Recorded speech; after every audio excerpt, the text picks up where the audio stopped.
bear in mind, India has a very big advantage which not many countries can offer. We have a national grid of 500 gigawatt, half of which is renewable. We also provide huge amount of talent and innovation for which Indian engineers and Indian graduates are famous.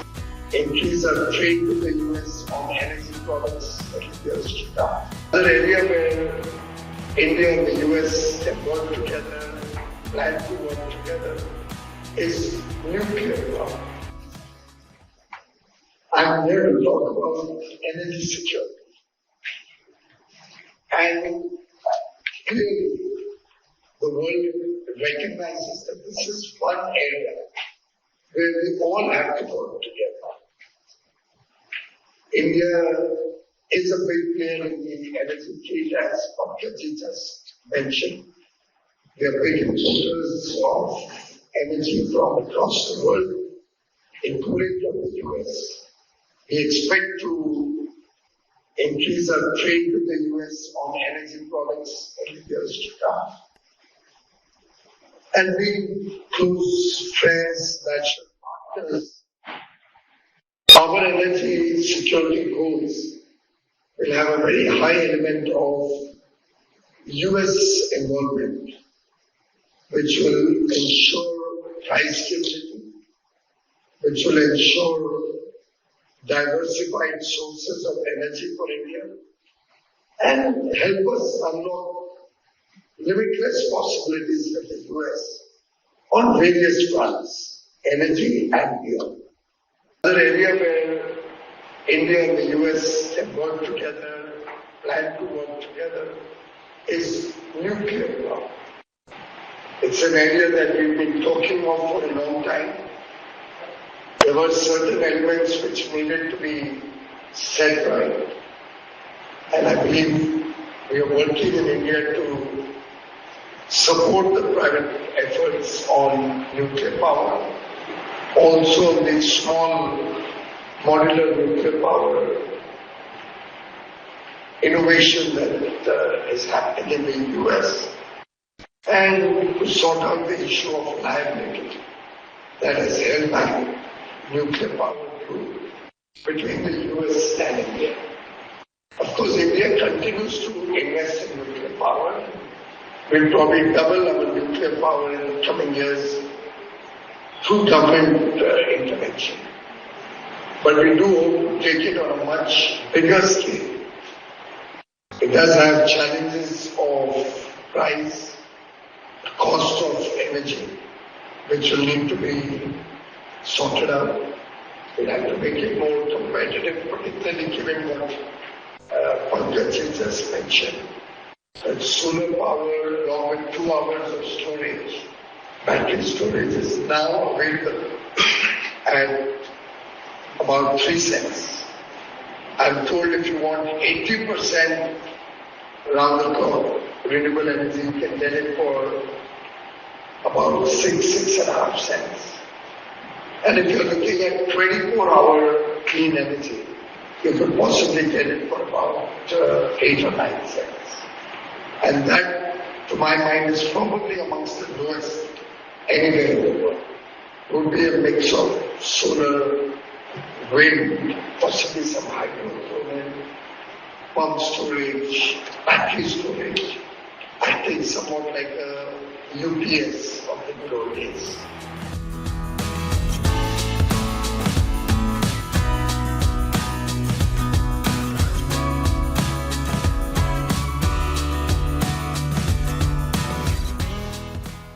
Today, India is in a sweet spot to expand our clean energy. Over the next 5 years, we hope to grow from 250 gigawatt to 500 gigawatt. And bear in mind, India has a very big advantage which not many countries can offer. We have an integrated national grid. So even today, as we speak, we have a national grid of 500 gigawatt, half of which is renewable,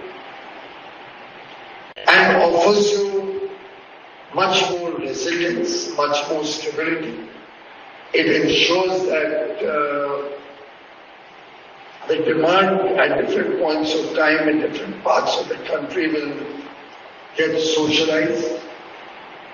And I think this is a very important element for those from the US who are looking to set up data centers in India. Because that resilience, that a large grid like that, 500 gigawatt grid, which over the next 10 years will possibly expand to at least 1,000 gigawatt. It truly provides confidence in that grid. And I would believe will be a very attractive proposition for data centers in the coming years to relocate or locate themselves in India. We also provide a huge amount of talent and innovation for which Indian engineers and Indian graduates are famous. That also provides us an opportunity to provide solutions for corporations across the world, including in the US, to support their growth plans, to support their plans to focus on new research and development, new ideas. The startup ecosystem in India is very vibrant. A lot of new companies coming up with right ideas which go beyond the traditional renewable energy sources. And I think in some sense what we are seeing in India today is convenient action, something that Prime Minister Modi had articulated in 2010 as the Chief Minister of Gujarat, when soon after Vice President Al Gore came out with the inconvenient truth. If you recall, it was like a wake-up call for the world. Though in India, it's something we always recognized. It wasn't something that came as a new truth or some new discovery. Friends, Prime Minister Modi about 20 years ago had also articulated his vision of one world, one sun, one grid. I think it was an idea well ahead of us of that time. At that point of time, not many people took very serious note of it. Today, the world is seriously looking at sun as a very major source of energy. When we talk of the IMEC corridor, for example,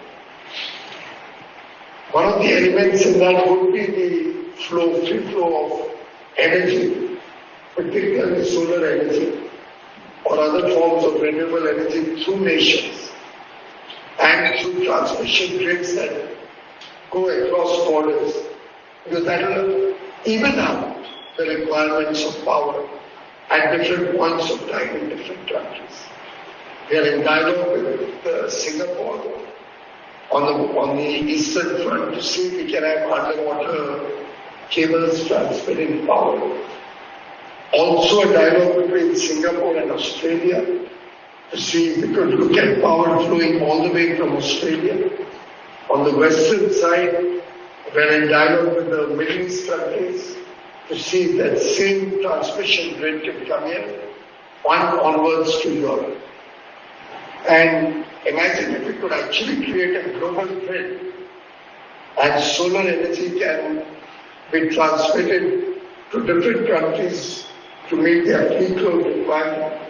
It will completely change the energy landscape in the world and also in some sense actually build resilient energy markets across borders in a clean and renewable source, with a clean and renewable source of energy.